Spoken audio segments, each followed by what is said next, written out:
I'm Jessie Robertson from the University of Alaska Fairbanks, and this is Alaska Voices, a place for communities to connect through conversation in order to build a better tomorrow for Alaskans and the world. Originally, I grew up in Gakona, Alaska, Tyonek, Egypt, Idaho, Rampart, St. Lawrence Island, St. Paul. and I'm here with my student, My science buddy, my teacher, my homie. I'm his daughter.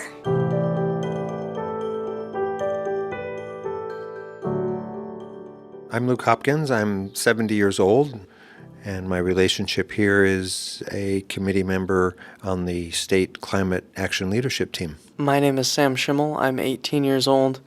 My relationship with Luke is that we are fellow Leadership Action Committee members for the state of Alaska's Climate Change Advisory Council. I've been involved with climate change issues here in the interior of Alaska for a while, both as an elected official when Governor Palin was here, and since then I've been involved with it on and off, but right now this is a very, very important time for our state. When I kind of realized that I should be making change, not just waiting for somebody else to do it for me, is when my Appa passed away. She was 96. She and her daughter, one of my great aunts, were the only two left in our village that knew how to split a walrus hide to make a skin boat. When I heard that, I thought, why aren't we making sure that my generation has that same opportunity to be able to learn our traditions? Why should we let intergenerational trauma and boarding schools and other things stand in the way of our ability to be culturally engaged and culturally relevant, even in today's world? And so that's kind of when I started working on cultural revitalization and cultural engagement. It's funny, it was appointed to our planning commission, where you have to, every 2 weeks, you have to vote on what's happening in neighborhoods that you might live in your community. Climate change was becoming an issue, and we were seeing roads that were, permafrost is thawing, it's warming up. And then it kind of fell off. Governor Palin left.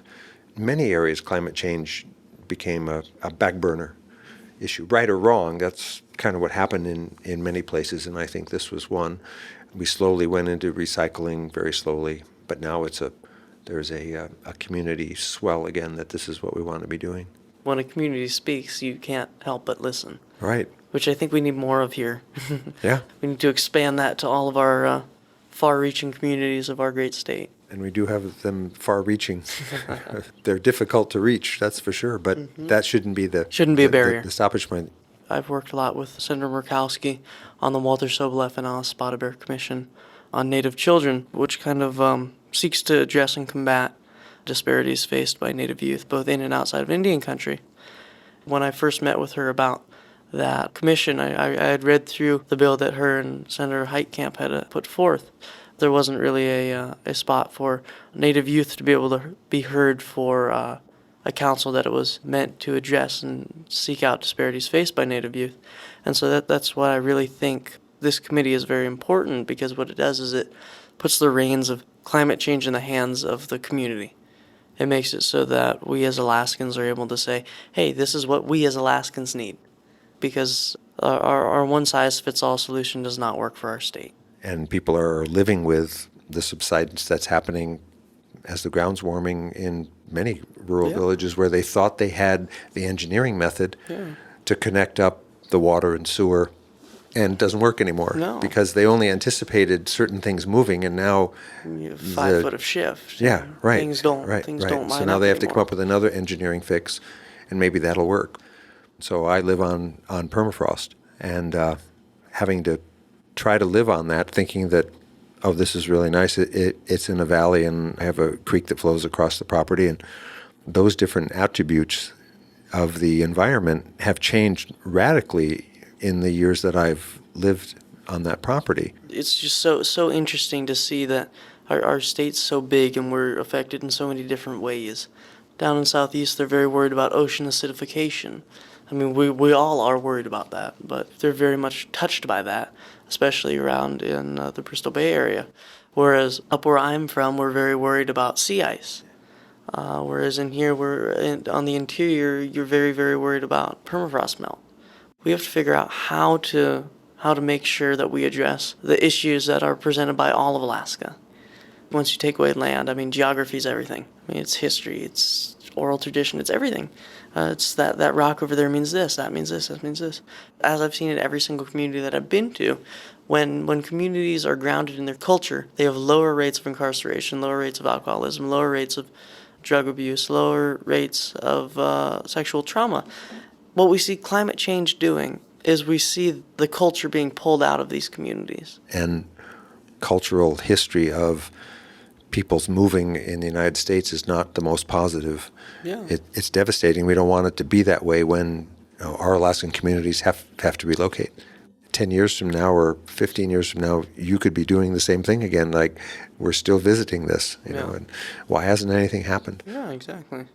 I think 2 summers ago, I worked with the Smithsonian's Arctic Studies Department with Igor Kripnik over there, identifying photographs from a botanist's expedition around our island, St. Lawrence Island, from the 1960s, and matching text from a manuscript that was written up by that botanist, and then matching that up with stories from my elders and uncles and aunts. Along with that, Igor, who's worked with our family a lot, he sent me back with I think it was a couple images or something from whaling in the 1950s. And I remember bringing those back, and we were playing that on the TV, and my uncles, I think I had 4 or 5 of my great uncles around me, and they were talking, they were saying, well, that's odd, we don't see that kind of ice anymore. We haven't seen that kind of ice in 20 or 30 years. It was these big ice mountains. And, Ice ridges and yeah, stuff. ice ridges and stuff. And they said, we don't ever see that anymore. They only ever see that up towards Barrow. And so that's kind of our biggest enemy right now, is that it's time. It's so much more powerful to see the real side of things rather than, well, the sea rose by 2.5 inches, the temperature rose by 3.5 degrees centigrade. And it's not just a particular political position. It's not a political issue. Like Right. I talked with the congressman about this at great length. I mean, it doesn't matter what we call it. It doesn't need to be global warming. We don't care what it's caused by. We don't care why it happens, who's causing it. People not having food is not a Republican, a Democrat, an independent, a libertarian issue. People not having food is a human issue. First and foremost, we should be addressing our people, and then addressing our scientific needs. And nothing gets anything done quicker, than a story. I think that's good stuff. Yeah. It's been great talking with you, though, that's for sure. And getting to know you, that's the important piece. Alaska Voices builds bridges by creating a space where community members, friends, policymakers, and scientists can share stories and place-based knowledge. This project was developed in partnership with StoryCorps and was funded by the Alaska Climate Adaptation Science Center. Additional funding was provided by the University of Alaska Fairbanks Chancellor through a generous gift from the Bentley Family Trust. If you are interested in more conversations or information, please visit our website at alaskavoices.org.